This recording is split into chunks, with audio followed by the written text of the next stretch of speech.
What do cars, stethoscopes, eyeglasses, and airplanes have in common?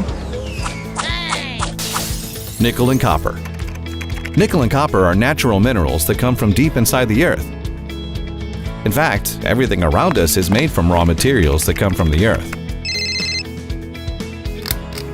Mine them, and finally process them. Sounds pretty simple, right?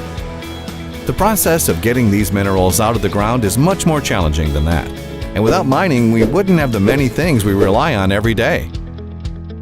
But before we get into how we remove nickel and copper from the ground, let's start at the beginning.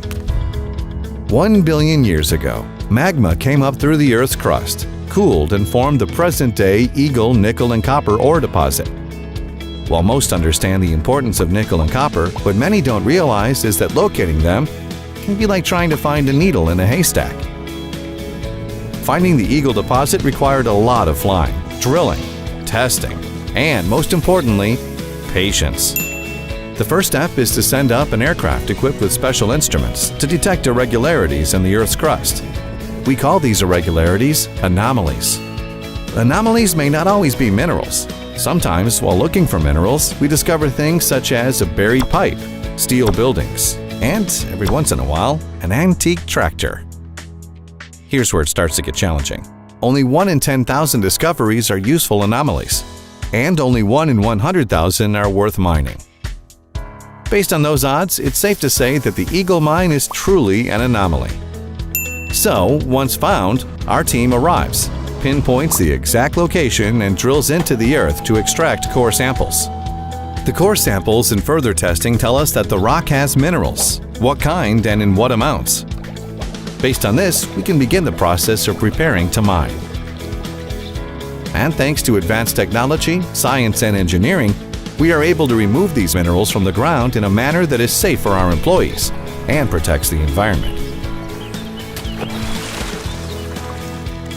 Eagle Mine in Michigan's Upper Peninsula will produce approximately 360 million pounds of nickel and 295 million pounds of copper. That's roughly the same weight as the Empire State Building.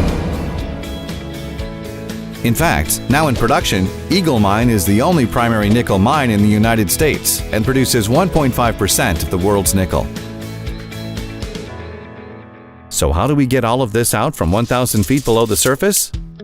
First, we make a tunnel underground that's 1 mile long, declining at a 13% grade and 18 feet in diameter. This tunnel serves as our main route for trucks, equipment, and miners to get safely in and around the mine. The mining process is done in 3 stages. First, holes are drilled and loaded with explosives. Second, the explosives are set off and the ore breaks apart. Third, the loosened ore is now mucked or scooped and put into special underground haul trucks. Each truck delivers roughly 100,000 pounds of ore to the surface.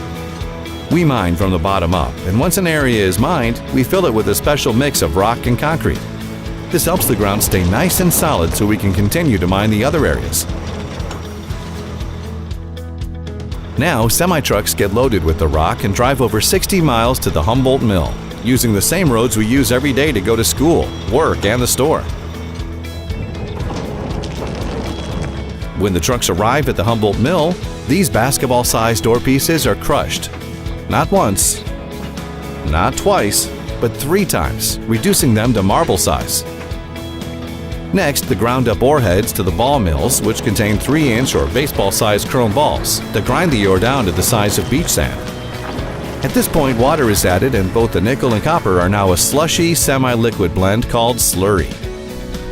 Next, we use several stages of flotation, where we use finely tuned chemistry to separate the nickel and copper from all of the rest of the material. The secret ingredient? Air bubbles. After floating the nickel and copper through a series of flotation cells, we thicken the slurry and filter out most of the water.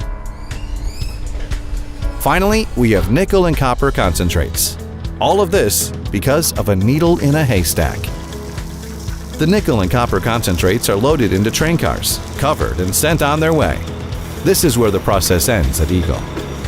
But before the concentrates can be used in today's products, they must go through 2 more processes: smelting and refining, ultimately ending up with 99.9% pure nickel and copper.